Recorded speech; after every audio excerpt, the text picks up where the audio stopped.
আসসালামু আলাইকুম গাইস, সবাই কেমন আছেন? আশা করি সবাই ভালো আছেন। আলহামদুলিল্লাহ, আমিও ভালো আছি, সুস্থ আছি। তো আমি 22তম ইফতারিতে কি আয়োজন করেছি সেটাই শেয়ার করতে আসলাম আপনাদের সাথে। আসলে প্রত্যেকদিন ভাজা পোড়া তেমন ভালো লাগে না, সেজন্য আজকে একটু নুডলস ভাজি করেছি। বাচ্চারাও খেতে পারবে, আমরাও খেতে পারবো। তো সেজন্য বেশি কিছু করি নাই। এই যে নুডলস ভাজি করতেছি আমি মাংস আর ডিম দিয়ে। আসলে নুডলসটা খুব মজা হয়েছে খেতে।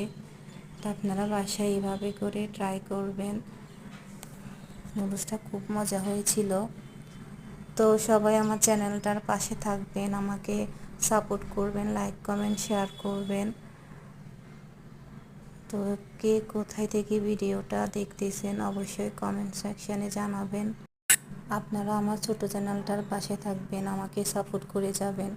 তাহলে আমি ভিডিও বেশি বেশি করে দেওয়ার সাহসটা পাই। আসলে আপনারা লাইক করবেন, বেশি করে লাইক করলে আমি আসলেই বুঝতে পারি যে আপনারা আমার ভিডিওটা পছন্দ করতেছেন। আমি প্রতিদিন ভিডিও বানাইতে পারি না, কারণ দুজন বেবি আছে। আমি আপনাদেরকে আগের ভিডিওগুলোতেও বলেছি, যেহেতু রমজান মাস আসলে খুব ব্যস্ততার মাস। সময় সময় কুলাইতে পারি না যে এইভাবে ভিডিও করে আপনাদের সাথে শেয়ার করব। আমি যখনই যতটুকু পারি আপনাদের সাথে শেয়ার করতে আসি। তো সবাই আমার ভিডিওটার পাশে থাকবেন, আমাকে সাপোর্ট করবেন।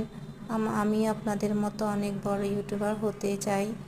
আসলে আমি সবার মতো সাজিয়ে গুছিয়ে কথা বলতে পারি না। আমি তেমনভাবে আপনাদের সাথে প্রেজেন্ট করি, আপনাদের সামনে প্রেজেন্ট করি আমাকে নিজেকে।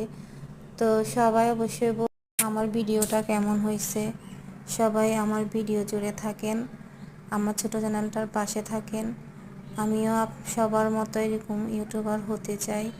ছোটোখাটো কিছু করে আসলে মানুষে অনেক বড় কিছু পায়। আমি ছোট থেকে বড় হতে চাই। তো সবাই আমার চ্যানেলটার পাশে থাকবেন, আমাকে সাপোর্ট করবেন।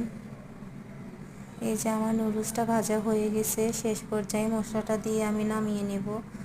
তো আমার চ্যানেলের পাশে থাকবেন সবাই। আল্লাহ হাফেজ।